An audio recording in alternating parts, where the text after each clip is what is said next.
True peace, Ken. Cyber attack shuts down biggest gasoline pipeline in US-Colonial pipeline.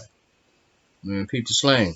New York, top US fuel pipeline operator, Colonial Pipeline has shut its entire network, the source of nearly half of the U.S. East Coast fuel supply, after a cyber attack that the company said was caused by ransomware. The shutdown has raised fears of a price spike at the gas pumps ahead of peak demand summer-driven season if it persists, and has drawn attention to how critical U.S. energy infrastructure is vulnerable to hackers. Man, peep the slang.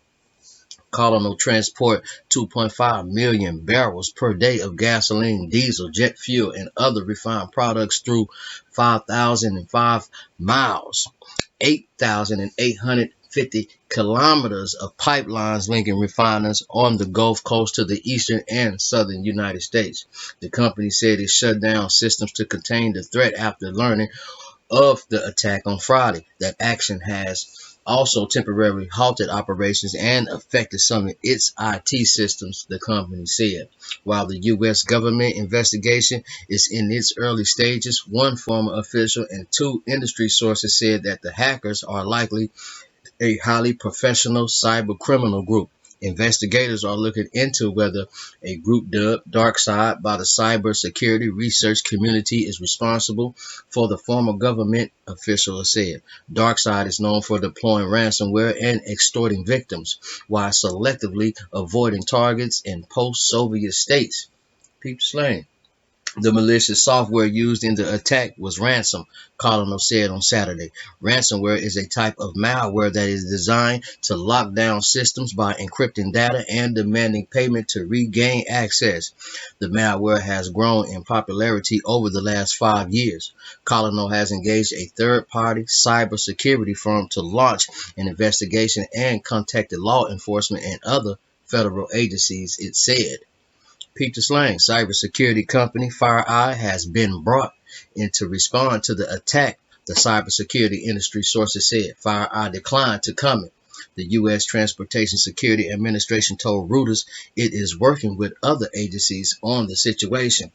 Colonel did not give further details or say for how long its pipelines will be shut.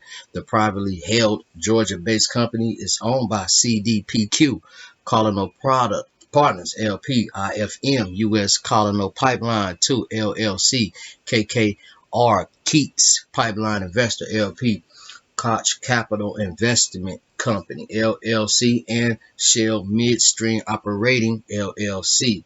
Cybersecurity vulnerabilities have become a systemic issue, said Al Gerty, Pipe-Kate cyber strategy lead at the World Economic Forum Century for Cybersecurity.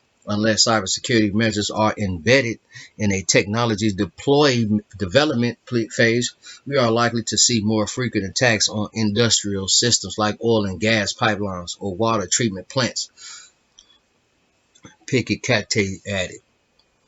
After the shutdown was first reported on Friday, gasoline futures on the New York Mercantile Exchange gained 0.6% to settle at 2.1269 a gallon, while diesel futures rose 1% to settle at 2.0106 gallon.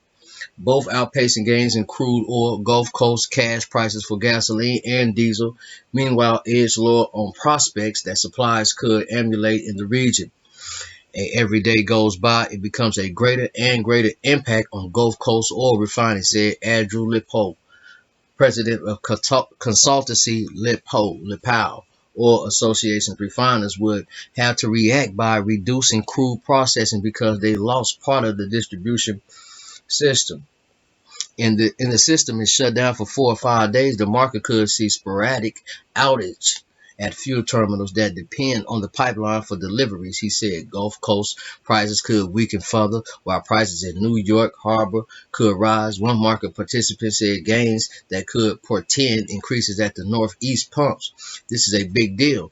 And if manual overrides or backups aren't available, the mitigation of this incident may take more time than we like, said Chris Brunk, an associate professor of computer information systems at the University of Houston and a former senior advisor to the U.S. State Department. The American Petroleum Institute, a top oil industry trade group, said it was monitoring the situation.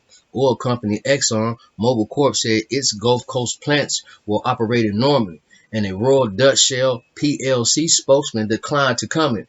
Ben Sass, a Republican senator from Nebraska and a member of the Senate Select Committee on Intelligence, said the cyber attack was warning of things to come. This is a play that will be run again, and we're not adequately prepared, he said, adding lawmakers should pass an infrastructure plan that hardens sectors against these attacks. Colonial had previously shut down its gasoline and distillate lines during Hurricane Harvey, which hit the Gulf Coast in 2017. That contributed to the tight supplies and gasoline prices in the United States after the hurricane forced many Gulf refineries to shut down. East Coast gasoline gas prices rose to the highest since 2012 during Hurricane Harvey and have not gone higher since, while diesel prices rose to a more than 2-year high, Refinitiv Econ data shown. Man, Peter Slang.